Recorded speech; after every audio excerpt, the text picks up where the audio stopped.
Welcome everyone to the Friday afternoon Prodependent webinar. Debbie McRae is here as always on the alternating. So she and Matt Wheeler alternate on the Friday. So I mentioned before I hit record that I always take lots of notes. I find the content is so helpful. Debbie is also one of our facilitators for our Empowered Women's Retreat. And we finally, the location we were planning to go back to was no longer available. Anyway, so we found a new place, and so we have a new date and place. So it will be August 15th through 18th in a lovely location in Scottsdale. I'm working on getting that information posted. I don't think it will happen today, as much as I would like to, but we'll get it posted by early next week. So check that out. It's gorgeous, and it will be a super good location to do the work. So that will be on the Seeking Integrity site. As always, you can email me, Tammy, Tami, at seekingintegrity.com with questions. Happy to help.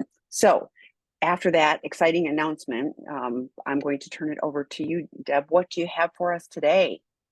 Well, as usual, I have something that came into my office. A client that I saw this week kind of triggered my mind and jogged my mind on, gosh, some different things that I see. And as always, I like to bring it and apply it to what you might be dealing with as well.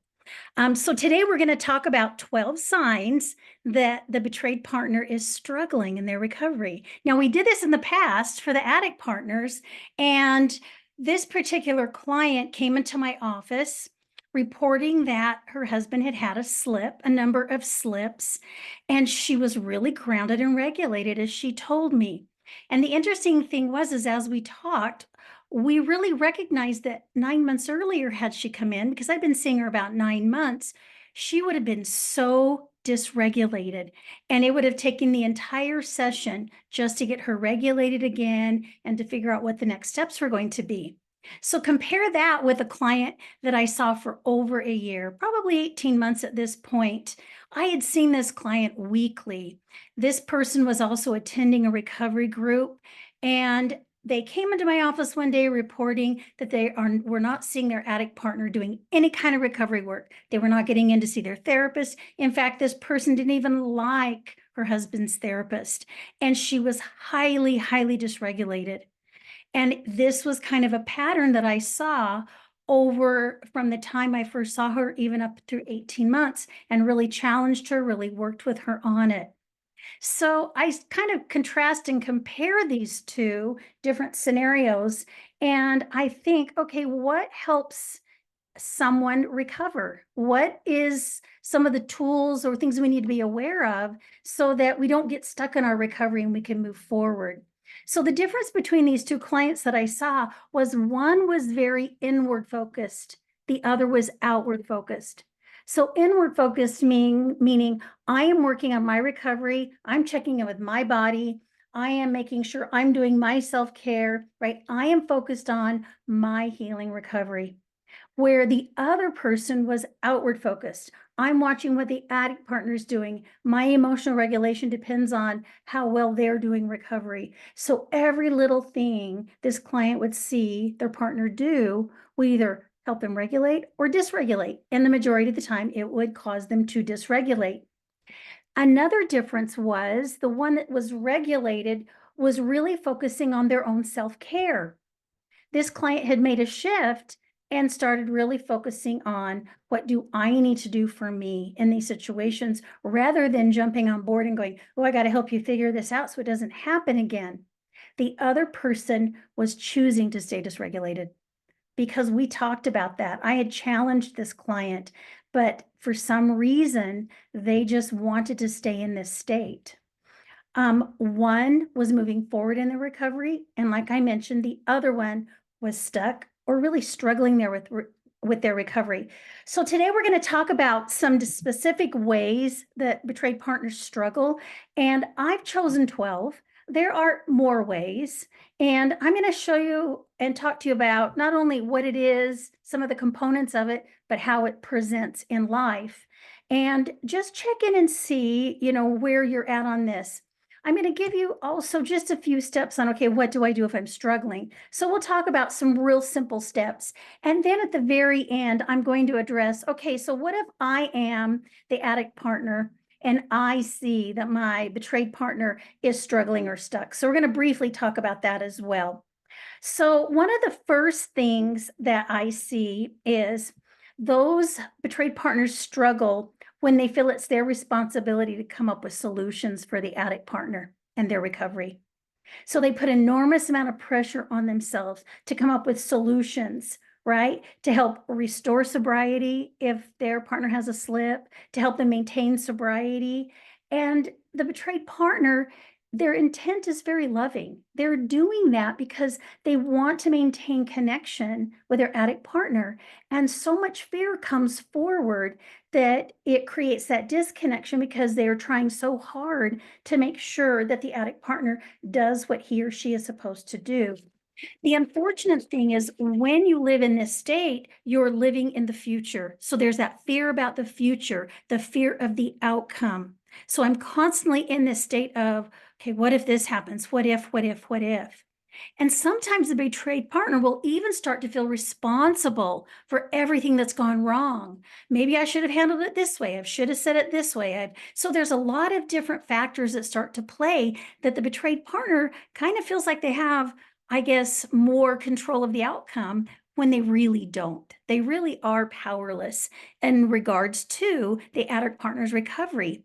And they have to get to that point where we let that go. We surrender to that. So an example of this would be, I'm seeing my partner, he isn't doing his recovery work. And if I'm going to heal, I need to see him going to his therapist twice a week. I told him that he needs to spend 15 minutes a day on his recovery workbooks. Or I told her she needs to get into this group and attend it 5 days out of the week. And again, remember, this is driven by that need for connection. So the intentions are well-meaning. Unfortunately, it's fear driving the bus. Okay, number 2, you can't stop focusing on the addict partner getting it and understanding the depth of your pain. This is a real sticking point for some. A lot of betrayed partners feel stuck in moving forward until the addict partner gets it. That's what I hear all the time. I just want him or her to get it. They believe that their own recovery as a betrayed partner is really dependent upon the addict partner recognizing, apologizing, understanding the pain that they've experienced and that they were even victimized by the addict partner. So repeatedly, you see the betrayed partner wanting the addict partner to take accountability. And sometimes it's a moving target for the addict partner. I'm trying to take accountability. I'm trying to figure out how to say it so you'll hear it. I'm trying to understand your pain. And remember, this is oftentimes in the early days of recovery. So you do have an addict partner who doesn't have that empathy skill set yet. They're just learning to get out of their own shame and have empathy. But they do need to take accountability and they do need to get it. And while they may not experience pain the same as you are, as the betrayed partner, they have experienced pain. However, what I'm hearing is this. I've got the client who comes in and says, well, he says he's sorry for what he did, but it really wasn't sincere. So I told him to go away and come back and apologize when he really means it. Or I scream and yell at him so that he can feel my pain and he can get what he did to me. So that's, again, it's driven by that need to be understood, that need to be validated, the pain to be validated. And again, there's fear underneath that as well, that my partner's never going to understand the depth of pain and they're not going to do their recovery. Okay, number 3, you've become completely absorbed by your partner's struggles in their recovery and neglect your own. So this is another big one.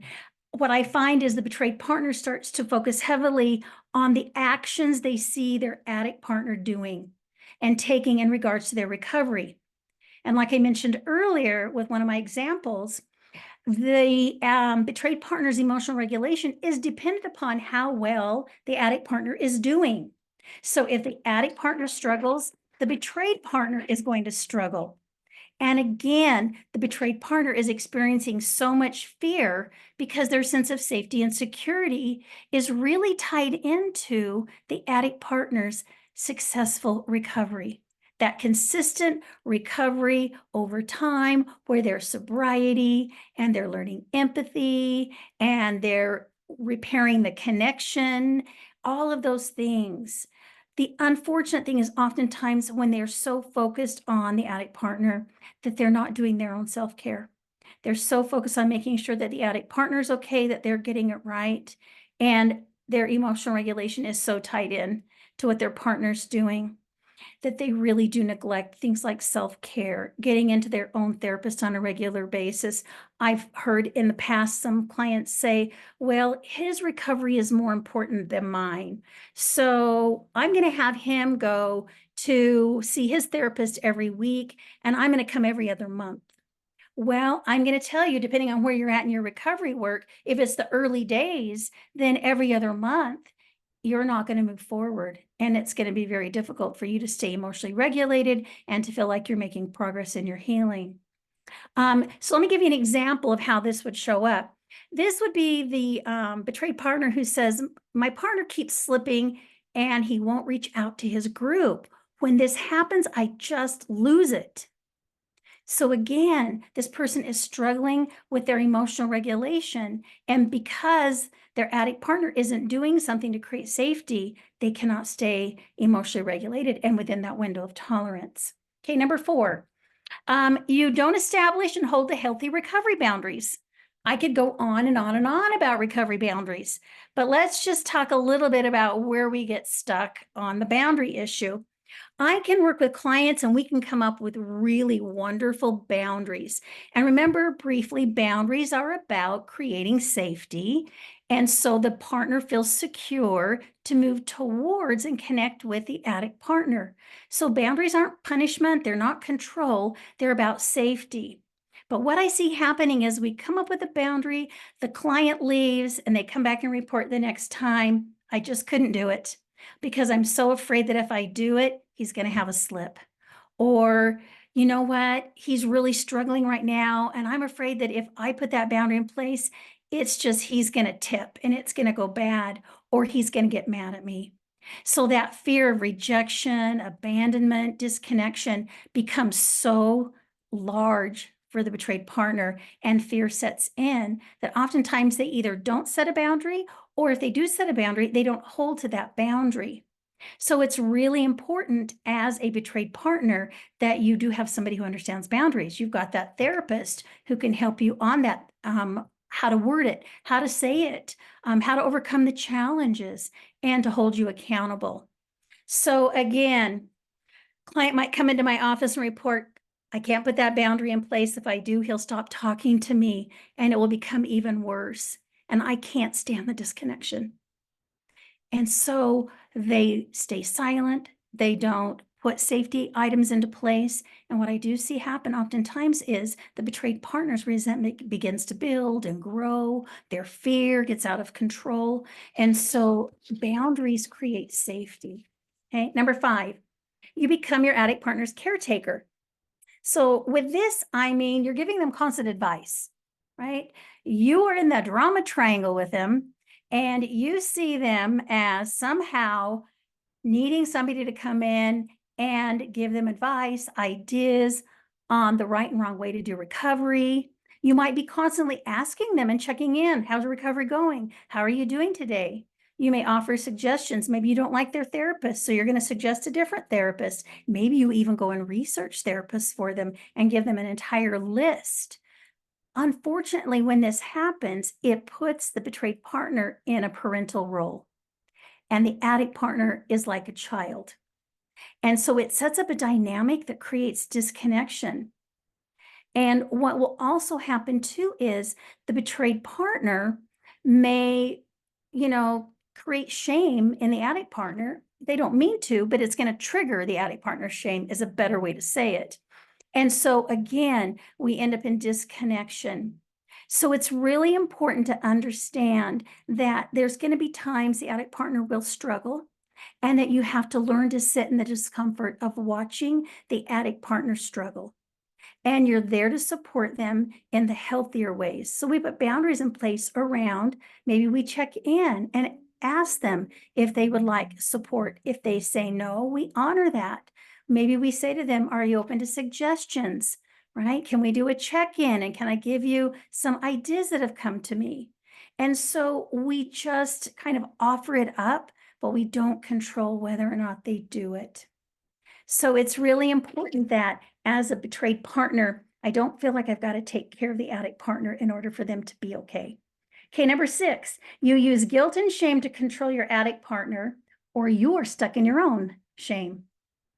So sometimes guilt and shame is a very effective tool, although it's not healthy, to use it in order to manipulate the addict partner, to get them to do what you want them to do. So this really does come from the pain of the betrayal, right? It is so deep and you're experiencing so much pain and hurt. And oftentimes what it's masked as is anger. So in our anger and our frustration as a betrayed partner, what I might do is I might start to use shame language. I might try to invoke their guilt, make them have these emotions where they feel so bad, so embarrassed, so ashamed for what they've done. And when I do that, maybe I can control the addict partner's actions. And what the betrayed partner is doing, and maybe they're not realizing it, is they're using shame in an effort to keep the addict partner accountable. But remember, the addict partner is trying to work on understanding their shame, getting out of their shame so they can take accountability. So we're kind of fighting each other, and shame language doesn't create connection. In fact, it creates immediate disconnection. So what I hear sometimes, this is the version I hear, I need to remind him that he put us in this situation and that he's the bad guy here so that he will stop and listen to me. So that's a way we can shame somebody. Okay, number 7, you see yourself as a perpetual victim and your addict partner as your persecutor. So it's true. Betrayed partners often feel powerless. They feel incapable.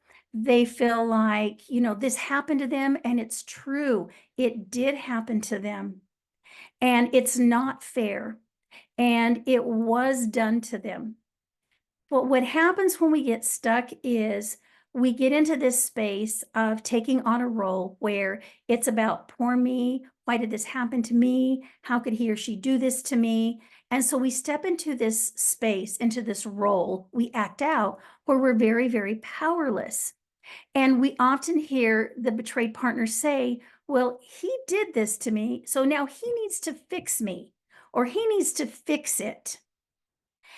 That might feel like the betrayed partner is very ultra sensitive, and they might just say, gosh, he's constantly picking on me. He's intentionally hurting me, even though that's their perception. That may not be true. It might be the addict partner learning how to do something differently, and maybe they're not very good at the new skill set. So the unfortunate thing is when we get into this type of a mindset and take on this role, we are powerless and we really do stay stuck. And I will hear the client that comes in as a victim say something along the lines of, I'm never going to get better because of what he did to me. Or, gosh, he's the bad guy here. So why am I the person everyone blames? Why is everybody telling me I need to change? So they feel like that victim. And so we need to be able to step out of that and recognize when we're doing it. And it's true. We can say, yes, you're a victim of somebody else's actions. It has affected you in the worst of ways. But what we don't want to do is to stay stuck there and act out the role of being a victim. Okay, number 8. I've mentioned fear a lot, but you're in a constant state of fear. It's almost like fear is hardwired in our brain. Our brain is there. It's got a negative bias because it's trying to keep us alive. What better way to do it than to have that emotion of fear? And so the brain can actually kind of get us stuck in a feedback loop where we're in this constant state of fear. So what happens is the brain goes offline, right? We're no longer connected to prefrontal cortex. My amygdala is firing. I'm in that limbic part of my brain. I'm feeling it in my body. And I will find that clients, when they get to this place, they kind of move into that fear cycle. So when I'm in the fear cycle, I'm in that state of, I feel like I've got to control things, right? Whether it's myself, my family and children, my addict partner, and all aspects of life. So I'm holding on tight. I'm making sure there's a certain outcome, or there's this release. And I actually did a webinar on this, so you can go watch that and learn a little bit more about that. So when my clients come in and they're telling me they're wanting to control the situation, or they've just given up completely, then we often talk about the fact that, you know what, you're in the fear cycle. So how that shows up in my office is that it's a betrayed partner that works really hard and really intensely on their own recovery just to get it right. So they're watching every podcast available. They're reading books. They're asking all their friends who've had betrayal. They're going into hyperdrive to make sure they get it right. And they want to move through their recovery super fast because they're in fear. The other one is the betrayed partner that goes into that anger or even to rage. That's the release that I talked about. The previous example was the control. And so that's what fear will take us. So we've got to recognize when we're in it.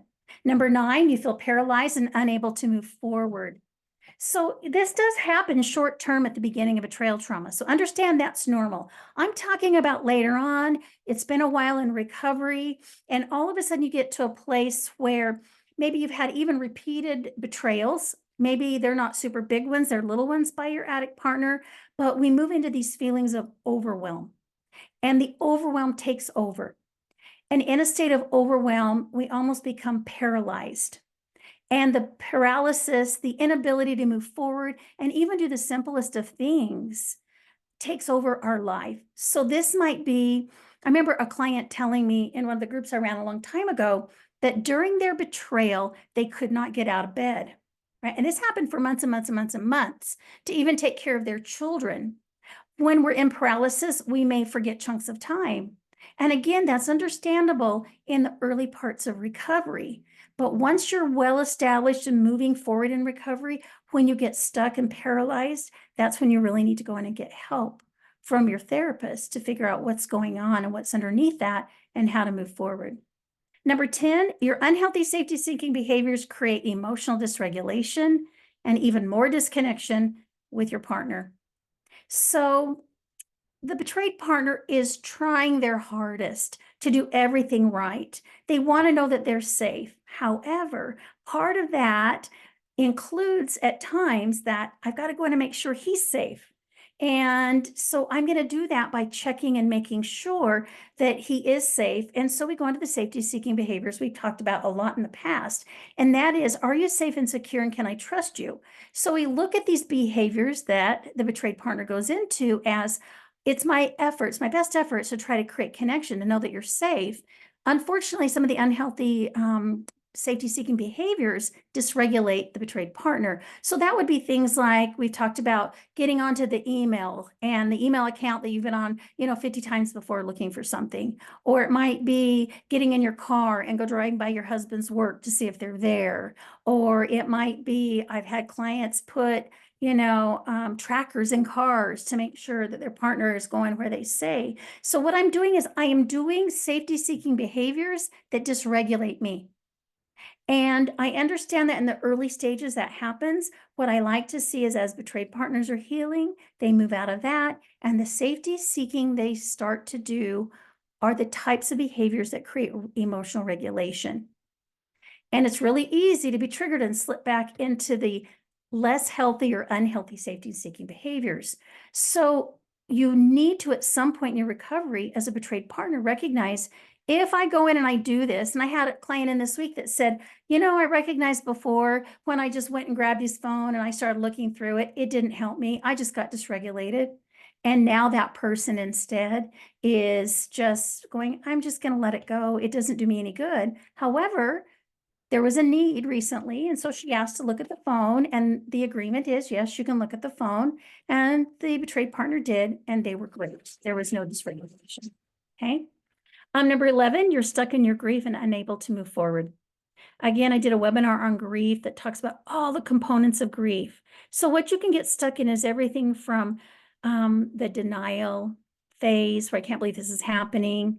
It could be the bargaining. Gosh, if only you'll do this, then this will happen. You know, if I do this, then maybe this will happen. It could be the obsession. To me, obsession is what we go into when we're trying to find out the truth and put all the puzzle pieces together. That safety seeking. It could be the anger, the sadness. Now, those are the really hard components of grief. But if you get stuck in one of those components, especially when I see people in depression and sadness and they're not moving out of it, then we need to do a little more intensive work on that to help. And then the last thing is you're ambivalent about moving forward. Again, this is kind of that overwhelmed piece again, but there's also these conflicting feelings that you have as a betrayed partner. It's like, I love this person, but I hate this person. It's like, I don't want to be in this relationship, but I need to be in this relationship because I need it for financial purposes. It's that I no longer care about this relationship. It's just too much. It might be even kind of a numbing out. And so what happens here is that the betrayed partner in this state just stays in a state of confusion. They just stay stuck. They stay in overwhelm and nothing's really changing. And so that ambivalence, while at times it's understandable, if I get stuck in it, it renders me powerless. So we have to recognize and be sure that I'm not to this point where, hey, I'm just over it and I'm done. I'm going to sit down on this recovery journey and I'm done. I'm finished, because you're not doing your healing and there's more work to do that will help you for the rest of your life. So briefly, if you see that you're in this type of a struggle, just acknowledge that there's a problem, right? Look at the reality of it. Just see what's happening. Am I moving forward? How long has it been? Kind of assess and see where you're at. If there's certain areas that you're struggling in, just acknowledge it and do that with self-compassion, and just understand that it happens when you're a betrayed partner. The second thing is to really seek some knowledge. So with this, we want to gather information, learn from others who have healed from betrayed partners, go to groups, stop trying to resolve your issues on your own or using the same tools, expecting to get different results. That's really important. So seek out and find really good qualified therapist, a CSAT, who understands this. I can't tell you how difficult it is for a betrayed partner who isn't with the CSAT and damage is done, and it just compounds their betrayal trauma. So find somebody that can help and let them help guide you on your own pathway and your own healing. The third thing is just to prepare to take action. So really increase your awareness. Start to ask yourself things like, okay, how have I been reacting to my partner? How have I been responding to my addict partner? Why do I respond this way? Why do I react this way? If there's one behavior that I need to change, what would it be and why? What do I need to do to prepare to make this change lasting, that I can do this again and again and again? And what are the next 3, 4, 5 steps I need to take in my own healing recovery? And then you're going to take action. So create the support group. We all need support. We need people to hold us accountable. We need to be able to talk about it. Qualified therapists, support groups, that healthy partner or friend rather, who maybe has been a betrayed partner, that can help guide you and give you hope. The more we take action, even if we have to fake it till we make it, we are starting to rewire the brain. We're creating new, healthier neural pathways. So it's really important that even though it might not feel like it's making a difference, just keep doing it. Keep working on it, because eventually it will click. And like I say almost every time that I do a webinar, the healing recovery is a journey. Oftentimes, we want it just to be a single event. Okay, I'm going to get through this in 6 months, 12 months, 18 months, and I'm done with it.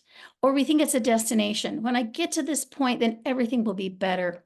But like life, it's just a journey. And along the way, you're going to get better, you're going to feel better, but we don't want to get stuck so that you can't move forward.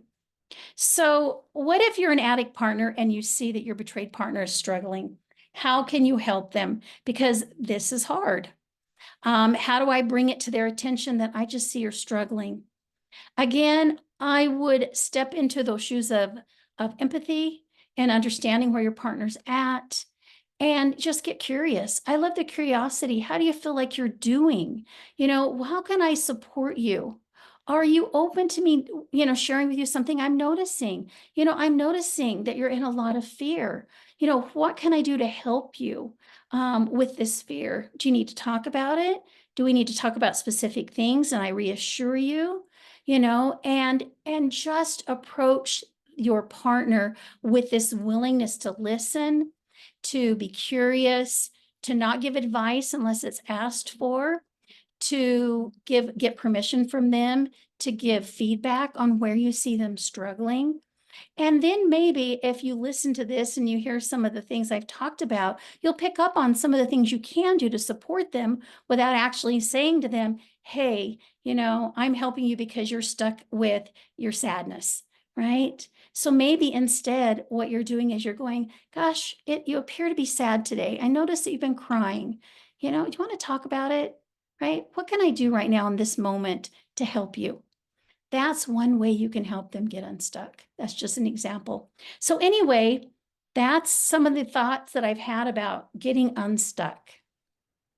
And good stuff. And the last time you were here, we talked about roadblocks, and I pointed a number of people to that too. And particularly, I think it was the first point you made was like not trying to do this alone. And you, I know, well, by the time they get to you, hopefully they're reaching out. But I get lots of people who are, just like you were talking about, stuck in shame about their person's acting out behaviors, etc. So it is really key, and you've shared lots of things, but none of these things are do this by yourself. And I so I have to tell you the number 4 about healthy boundaries, like it's always so sad, and I hear it often, and I know you do too, and I don't expect, I mean, this is not a judgment thing.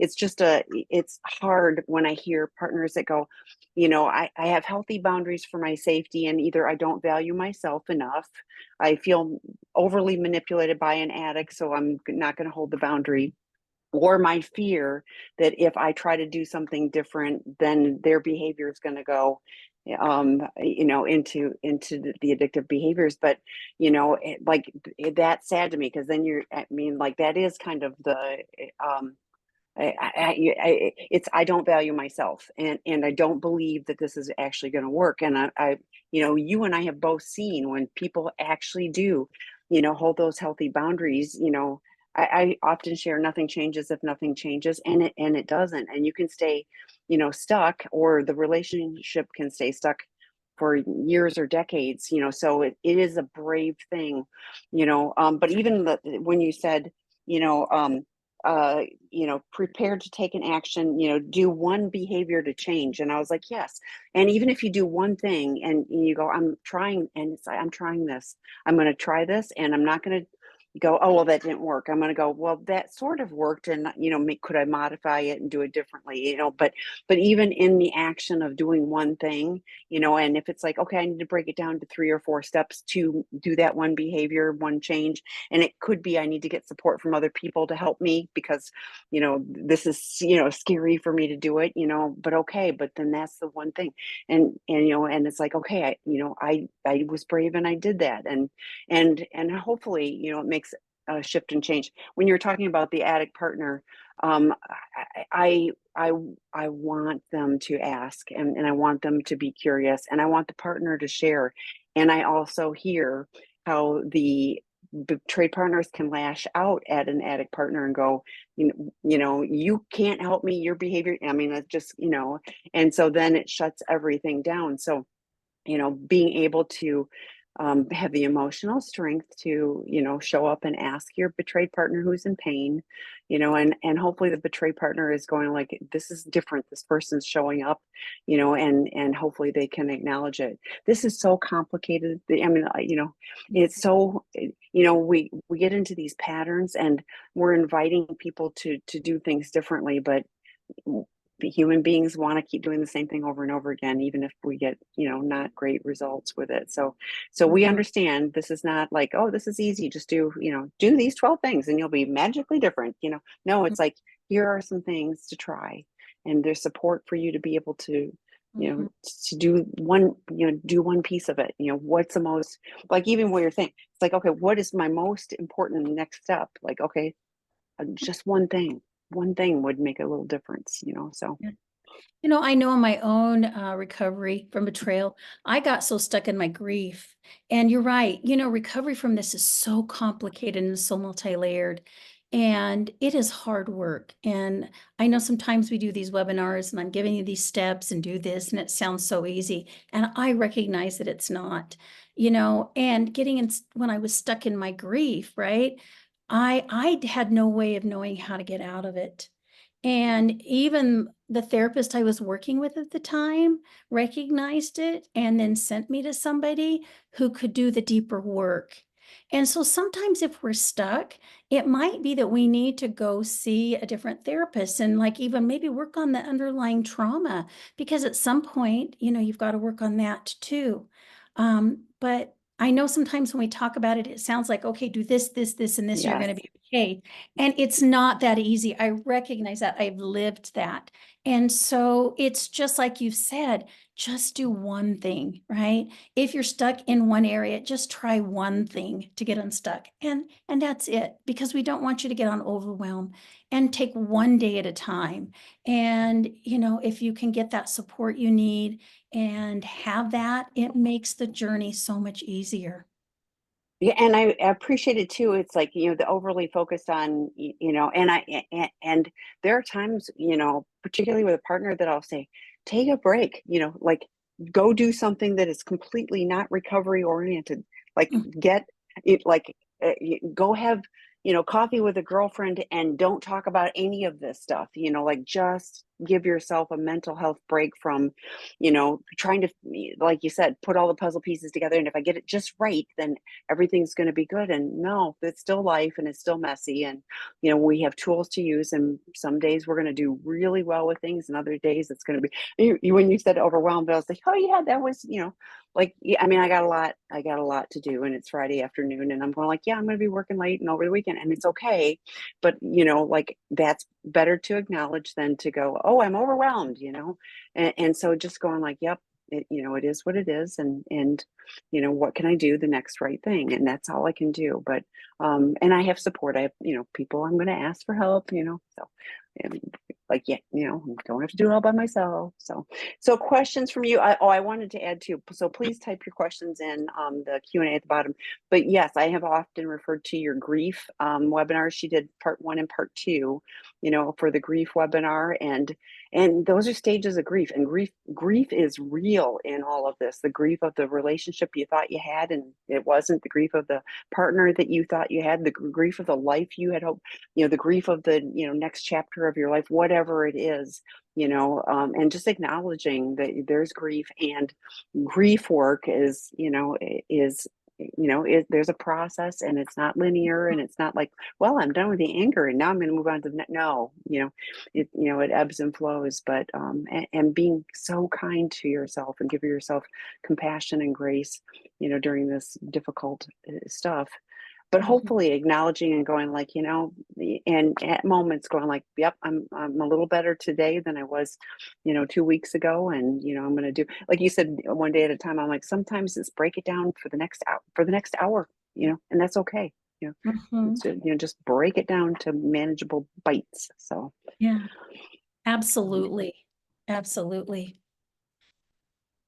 so questions, we've got, a little bit of time left. Any questions on any of this, or just in general on, betrayed partner?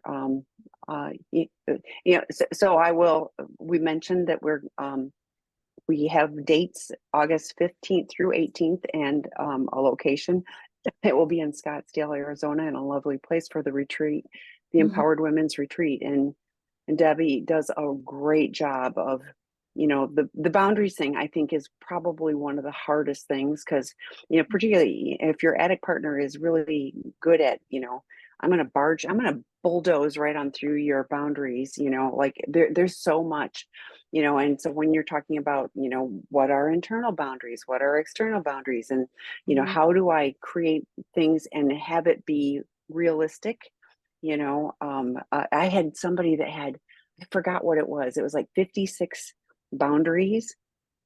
I know. And I was and the addict was telling me, I've had partners say that too. And I was like, I wouldn't remember all of them. Like if I created 56, I wouldn't remember. So what are my real needs and how is it that I can have them, hold them, but also communicate them to my partner of like, this is what my boundary is for my safety and my needs. Mhm. You can do what you're going to do.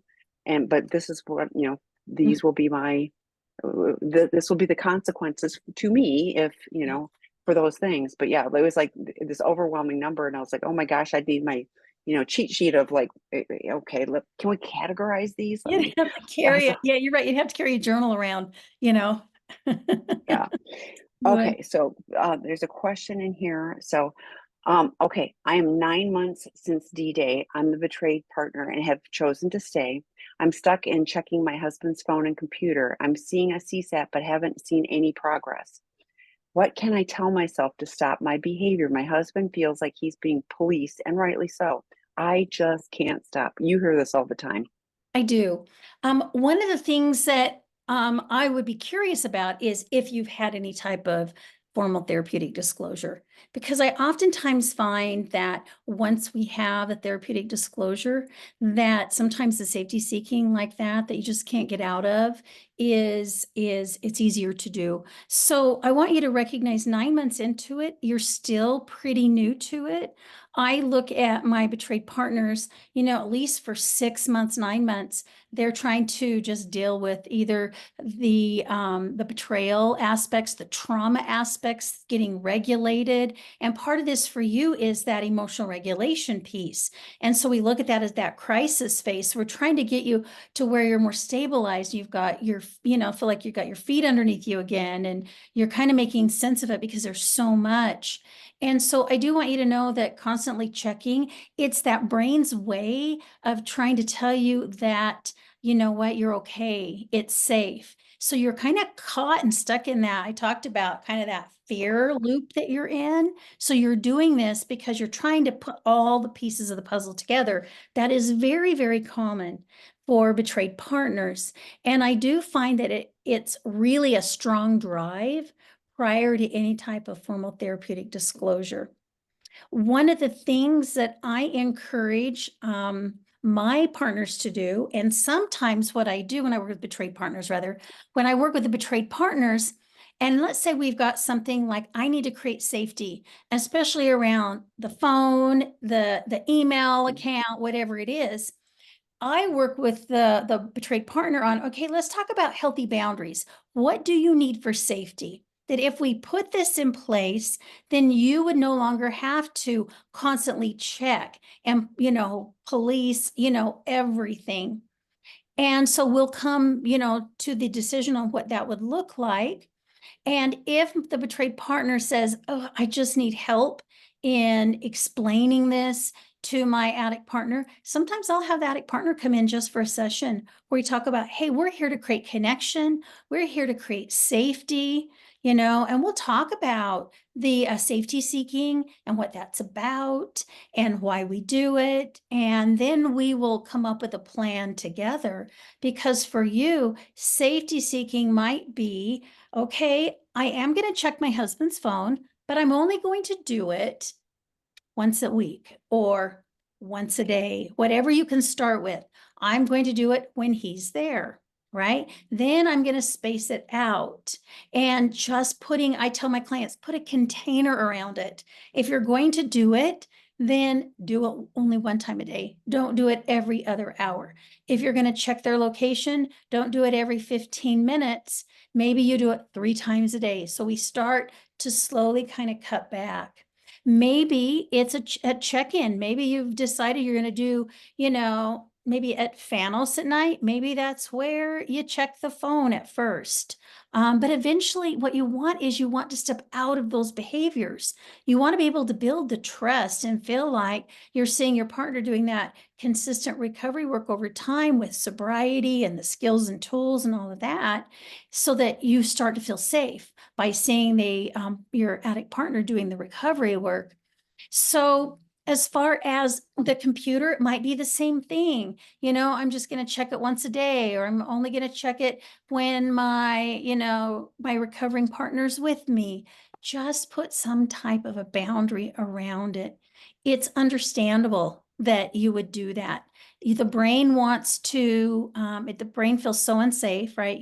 It creates those feelings in you, the fear, the terror, the panic, whatever else.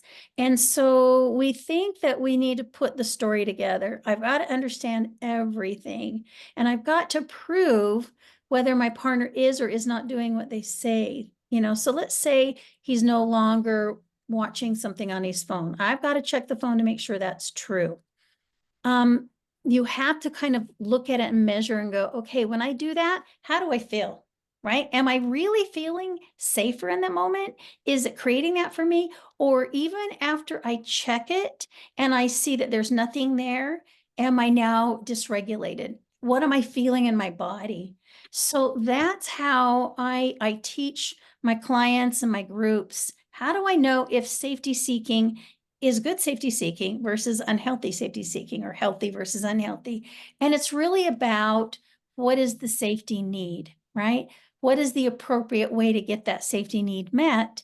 And when I do seek safety, maybe I need to do a check-in with my partner. That can be called safety seeking. I need to do a check-in with you tonight to make sure, everything's okay, to be reassured, right? And then we do it, and afterwards I'm feeling more regulated.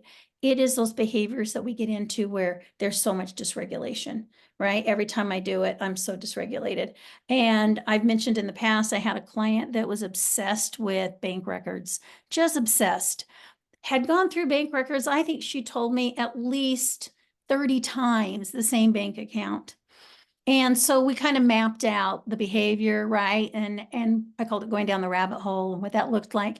And how it always played out was, the minute her addict partner would walk in the door after her going through the bank records again, she was so dysregulated, she would literally rage or get angry at the addict partner, because she was already, activated. She was already triggered. So again, that's an example of safety seeking that's not creating connection, right? It's creating more disconnection. So those are some of my thoughts. I would like to know whether or not you've had your therapeutic disclosure yet, or if you're planning on doing one, because I think that helps to calm some of that behavior down. Yeah, and I was thinking, I mean, because you talked about like internal boundaries, because I just can't stop, and so being intentional, like I'm going towards his technology, what is my goal for this? What am I, when I, like you said, when I get done with this, how am I going to feel? What do I think I'm going to see? What do I hope I see? Whatever, or what I hope I don't see, or whatever, and even like I love, we talk about connection, and you've talked before about, you had your little posse of people that so maybe it's like, I feel so compelled to, go check his technology, and I don't want to, so I phone a friend, I text and just say, I'm feeling that compulsion, and I want to be, I want to be talked off the, I mean, you ultimately get to choose, but sometimes having just somebody say, yeah, let's talk about that. And, what's going on for you in this moment? Because it's usually something else that's, like you said, the bank records, I'm completely dysregulated, and now, other negative consequences. So what's going on in that moment that you're going, I'm feeling like I have to go do this, and yeah, it's a little bit like addiction when we have these compulsive moments, and I'm not saying it's the same, but when we have these compulsive moments, we have an opportunity to choose, and we can either go down the rabbit hole and choose our compulsive behaviors, or we can go, let me think this through. Let me use my executive part of my brain and go, what am I hoping to do? What is going to be the unintended consequences of my choosing to do this? So, if you're able to just, do a little mindfulness, do a little grounding, perhaps it'll buy you a couple minutes to, yeah. So no therapeutic Yeah. disclosure. He won't see a CSAT or get into any type of program. He's abstinent, but without help. I doubt he will ever be in full recovery. That's key. Yeah, I hear you. Mhm. Thank you. That helps so much. I do come across this. And so one of the things I work on with the betrayed partner is, okay, they're not doing recovery, but you do recovery. Let's get you out of this.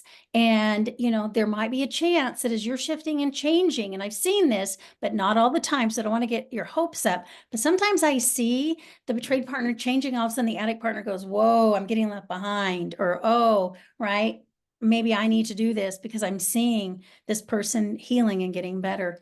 I was going to say what you said. You made me think of something, Tammy, and that was, um, I like even putting together a plan. I can understand why you want to know everything. And so ask your partner, let's just create something. Can I look at your phone? Can I look at this?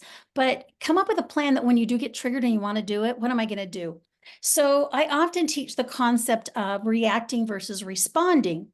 So reacting is very automatic, right? It's just I'm triggered, bam, I go into my behavior. But like Tammy mentioned, there is a point of choice in between that trigger and me reacting.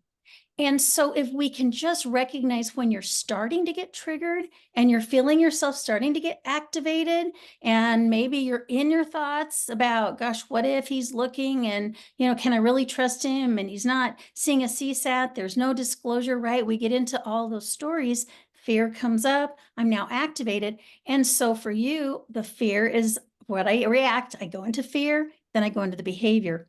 So I try to teach my clients to recognize when you're triggered and slow it down. So we want to take a pause. So I talk about the importance of the pause. And the pause really is about, stopping and going, okay, in this moment, what do I really need? Right? And how can I get this need met? How can I change my thinking? How can I do it differently? How can I create a positive outcome? So I'm sitting and I'm trying to decide what it is I need exactly. I'm also doing self-care. So I'm doing breathing. I'm going out for a walk, right? I'm doing something that helps me regulate as I'm trying to figure out, okay, how am I going to react? So when I react, it's very much a conscious decision.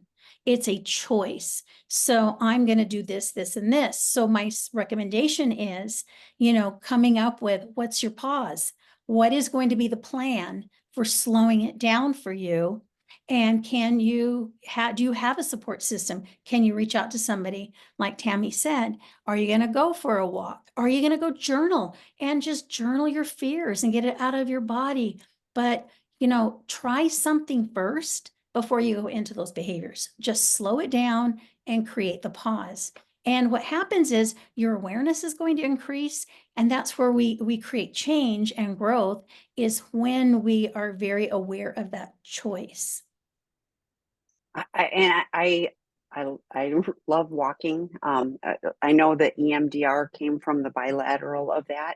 Mhm. And I was thinking, and this was a while ago, but like I had something and I wanted to,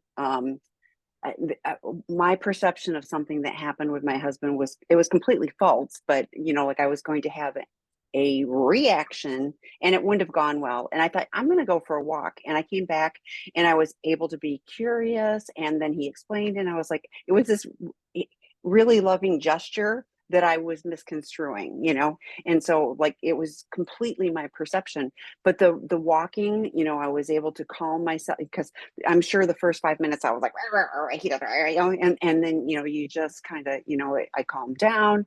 By the time I got home, like everything had shifted. I also run, and I find I really can process so much if I'm walking or running, and things I get some clarity, I get some perspective and calmer, so that has been huge, in my life. But whatever works for you to help you get grounded, um, uh, and having a plan, because this is going to happen again. And he's absent, so I doubt he will ever be in full recovery. So, okay, there's some acceptance. Like, I don't think he'll be in recovery. What do you need to do to take care of you, regardless of what he's doing or not doing? And checking his phone for the next 30 years, every so often, whatever it is, how often you're doing that, I can only imagine how challenging that would be to your, like chronic post-traumatic stress, just the, constant state of dysregulation. And instead of like, he's going to do or not do, and what do you need to do, to be safe for you?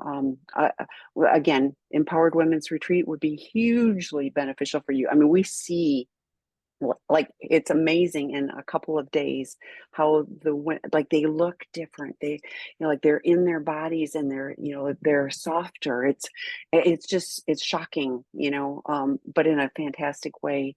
The shift that they get. It's not a magic, thing, but the ability to get regulated and connected, is just, it's meaningful and different. So I hope some of you will choose to join us in August. I'm getting the stuff put up soon. So yeah. Thank And you. I just want to say one last Please. thing. Hmm. To be a betrayed partner who's choosing to stay, I love that you said Hmm. it that way, Yeah. because I do have betrayed partners who Yeah. come in and people who are dealing with difficult relationships, and they go, Hmm. I'm choosing to stay. Hmm. And I honor that. Hmm. And what I want to do as a therapist in that moment is, okay, how can we create the boundaries, create the safety, and put it in place for you? Not only external boundaries, right, on the other people, the other person, but the internal boundaries. And then it's about managing to some degree. It really is. And so, how can we create that? So, the goal is, even though I'm staying, can I still heal and move forward? Can I stay and still, there's area and aspects of my life where I can still thrive and there is growth. And while it's very challenging, it is doable. It's not Yeah. easy, but you can do it. And I love the fact that you just owned and that you've chosen to stay, Yeah. because sometimes there's shame in that by saying that. And there shouldn't be, because there's so many reasons that we choose to stay in relationships. And only we know all of those choices. Yeah, yeah. I agree. I completely honor that. And for whatever reason, there's never judgment. It's like we want help people to. I believe that partners can have joy and serenity regardless of what your addict is doing or not doing. Ideally, I want the addicts to get in recovery, because recovery is so good. If Mhm. they understood how good it would be, they'd all be, jumping over fences to get to it, but they don't, but regardless, you can have joy, you can have peace, you can have healthy connection, even if it's not, completely with your Mhm. person. There's lots of other people that want to connect with you. So we're Yeah. glad you Yeah. connected with us today. So Yes. yeah. Okay. Thank you all. I'll see you in 2 weeks, and Matt will be here next week. Thank you. This will be Everybody. posted to the website too. So check it out. Thank you. Bye-bye.